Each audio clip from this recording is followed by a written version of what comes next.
TikTokda canlı yayın izlənməsini necə artırmaq olar? Gəlin öyrədim. Bəli dostlar, telefonumuzda TikToka daxil oluruq. Daha sonra TikTok açıldıqdan sonra buradan səhifəmizə keçid edirik. Və gördüyünüz kimi dostlar, burada bizim səhifəmizin ayarları var. Bu ayarlar hamısı yerinə yetirilməlidir. Misal üçün səhifəmizin profilidir. Sonra profilin altında mənim baxın burayı xahiş YouTube abunə olun yazdığım yerdir. Sonra səhifənin ümumi görünüşüdür.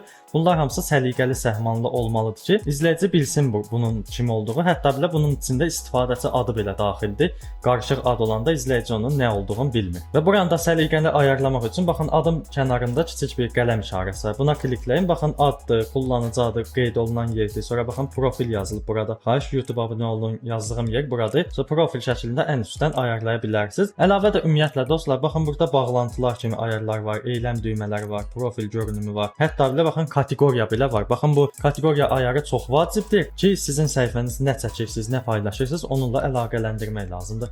Mənimki baxın eğitim və öyrənimdir. Yəni telefonlara aid problemləri falan izləyicilərə öyrədirəm. Ona görə də buna görə seçmişəm. Misal üçün siz müğənnisiz, mahnılar paylaşırsınız. Burada müğənniliyi seçməlisiniz. Gəlin hətta belə girək, görək burada nələr var. Sanat və el sanatlarıdır. Yəni bu əl işləri falan paylaşırsınız. Bebek var, gözəllik var, eğitim və öyrənim, elektronik. Yəni oyun belə var burada. Yəni oyun falan oynayırsınızsa, oyun videolar paylaşırsınızsa buna görə seçin. Yəni burada bir sürü kateqoriyalar var. Özünüz öz kateqoriyanıza görə seçərsiniz və bir şey də deyim. Burada baxın az öncə kimi eyləm düymələri falan bunları mütləq ayarlayın ki, səhifəniz dolu görünsün. Baxın profil görünümü deyə bir şey var. Baxın e-post ünvanı, telefon nömrəsi, adres falan buraları da dolu saxlayın. İndi mən səhifəni istifadə eləmirəm deyə hamısını bağlamışam. Və bir şey deyim, burada məndəki kimi ayarlar, yəni kateqoriyadır, sonra eyləm düymələri kimi ayarlar sizdə yoxdursa, aşağıdan kanalımıza abunə olun. Bu haqqda geniş bir video gələcək. Orada hamısını açmağı göstərəcəm.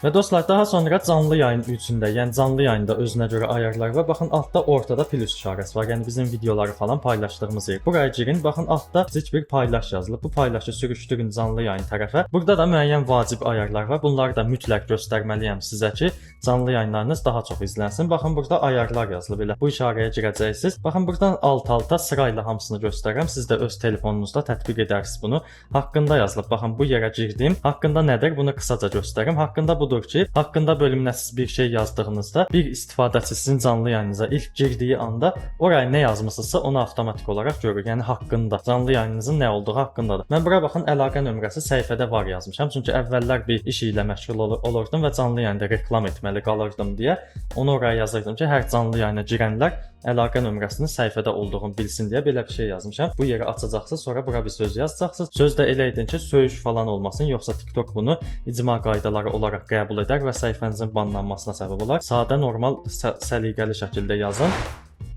Yenə buradan daxil olaq ayarlar işarəsinə. Burada baxın canlı yayını kimlər izləyə bilir. Böyük ehtimal hər kəs seçilidir sizdə, amma yenə buna baxın. Birdən burada arkadaşlar və ya belirli kişilər falan seçilə bilər. Burada hər kəs olmalıdır ki, hamının qarşısına sizin canlı yayınınız çıxsın. Buna mütləq diqqət edin. Sonra onun altında baxın moderatorlar var. Bu yerdə çox vacibdir. Baxın mən özüm belə çoxdandır TikTok istifadə eləməsəm belə, mənim səhifəmin belə moderatorları var. Yəni canlı yayında birdən biri söyüş yazar, hər hansı bir nalayiq ifadə istifadə eləyər. Onu moderator görüb sizdən əvvəl silə bilər. Çünki o nalayiq ifadələr, söyüşlər falan sizin canlı yayınınıza da ziyan vurur. Yəni izlənmənin falan aşağı düşməsinə səbəb olur. Ona görə də moderatora əlavə edin. Baxın mən moderatorları çoxdandır əlavə etmişəm. Hamısı görünür burada. Baxın sonra burada müştəri qazanmaya yönəlik canlı yayın ayarlar var. Baxın dostlar, əgər canlı yayında reklam falan edirsinizsə, az öncə mənim qeyd etdiyim kimi reklam falan edirsinizsə, bu yer çox vacibdir. İndi bura haqqında məlumat vermirəm. Dediyim kimi kanala abunə olun. Bunun haqqında geniş video çəkəcəm. Çünki bu yer həqiqətən çox qəşəngdir. Buradan geri qayıtdım. Sonra onun altında baxın video kalitesi deyə bir yer var. Yenə burada vacibdir. Canlı yayınınızın keyfiyyəti aşağıdırsa buradan ayarlayın. Baxın 480 piksel, sonra 720 piksel və 1080 piksel. Burada 1080 pikseldən aşağıdakılar seçildisə, mütləq ən üstdəkini, yəni 1080 pikseli seçin ki, canlı yayın keyfiyyətiniz yaxşı görünsün.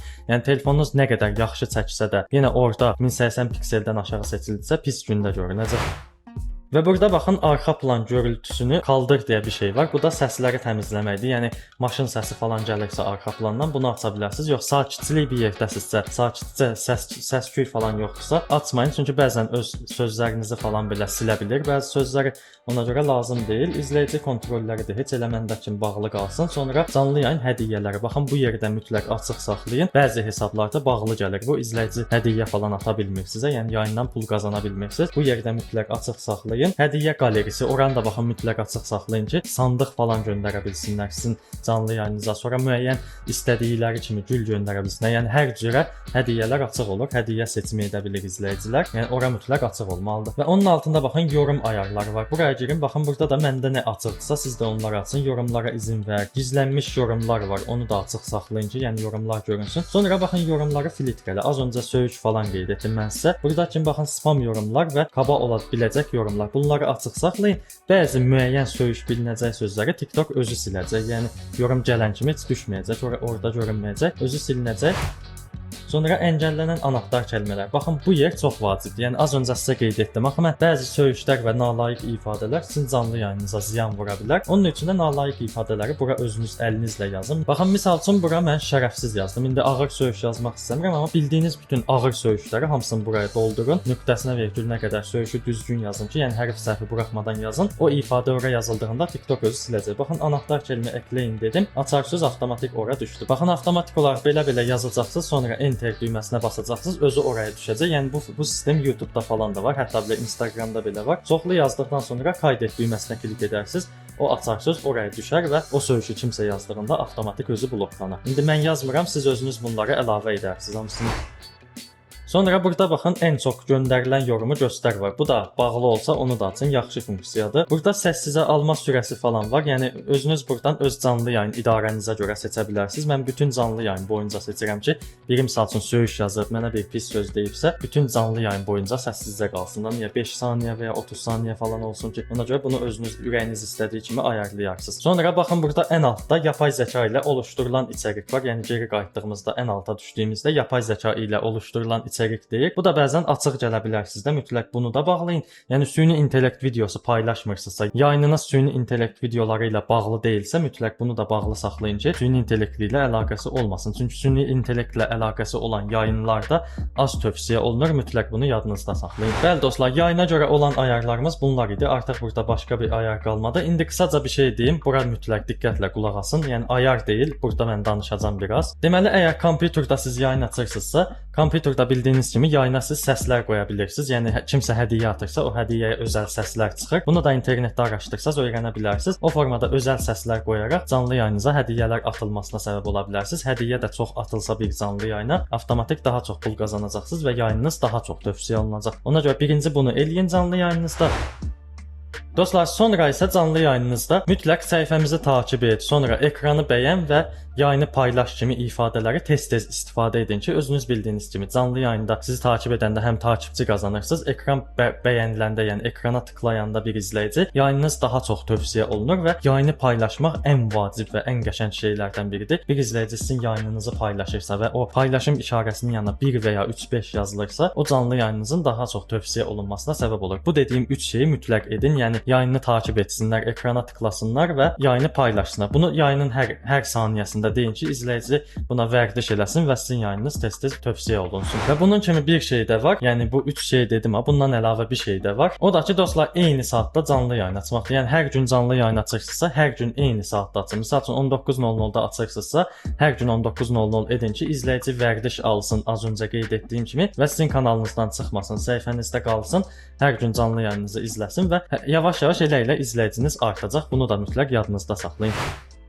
Və dostlar, yenə bir-iki dənə də tövsiyə verəcəm, sonra videomuzu sonlandıracağam. Deməli, yenə tövsiyədir bu. Ekranda heç bir ayar falan göstərməyəcəm. Tez-tez səhifənizdə videolar və hekayələr paylaşın. Yəni videolar və hekayələr paylaşmağımızın səbəbi odur ki, siz onsuz canlı yayın açırsınız. Biraz da video və hekayə ilə, yəni statusla səhifənizi dəstəklədiyinizdə TikTok görür ki, bu nə qəşəng aktiv istifadəçisidir. Yəni həm video paylaşır, həm canlı yayın açır. Bu səhifənizin aktiv olmasına səbəb olacaq. Ona görə də çalışın tez-tez video və hekayələr paylaşın. İzləyicilərinizlə kommentdə də söhbət edin. Yəni biri misal üçün sizə sual yazıb, o kommentə cavab verin, boş saxlamayın heç vaxt kommentləri. Və əlavə olaraq yayında mütləq zəif xodda da olsa musiqi açın. Yəni xodun çox eləməmək şərti ilə musiqi açdığınızda izləyici həm o musiqini dinləyir, həm də TikTokda özünüz bildiyiniz kimi TikTok onsuz musiqi proqramıdır. Musiqi proqramı olduğuna görə də o musiqiyə görə sizin canlı yayınınızı tövsiyə edə bilər. Mütləq trend olmuş, səliqəli, qəşəng mahnılar qoşun. Həm izləyici ekranda qalır, həm də yayınınız tövsiyə olunur.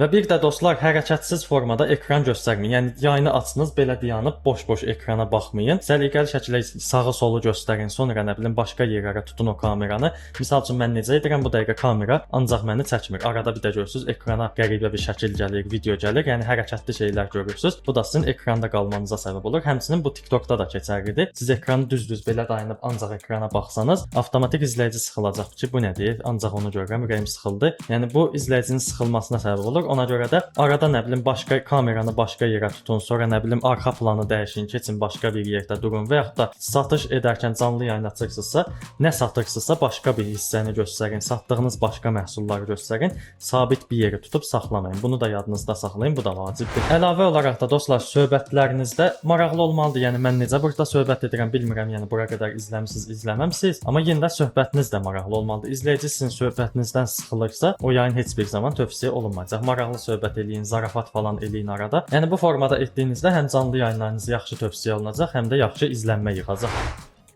Və bir də dostlar, yayında hər hansı bir məhsul satırsınızsa, mən indi bunu burada demək istəmirəm. Əgər bu haqqda da video çəkməyimi istəyirsinizsə, yəni məhsul satırsınızsa, o yayını necə idarə etmək lazımdır. Bu haqqda video çəkməyimi istəyirsə, aşağıda kommentlərdə bunu qeyd edin. Mən sizin üçün bunu çəkərəm. Çünki o geniş mövzudur. Özüm də o haqqda o qədər üstündə işləmişəm ki, o haqqda bir sürü anlayışım var. Onu ayrıca videoya etmək istədim ki, bu videoya qarışdırmayım. Bəli dostlar, sizə verəcəyim məlumatlar bunlar idi. İnşallah bu göstərdiyim üsullarla canlı yayınınızın izlənməsini artıra bilmisiniz. Aşağıdan kanalımıza abunə olub, videomuza like atıb, bir də bildiriş zəncirini aktiv edərək bizə dəstək ola bilərsiniz. Sağ olun, salamat qalın.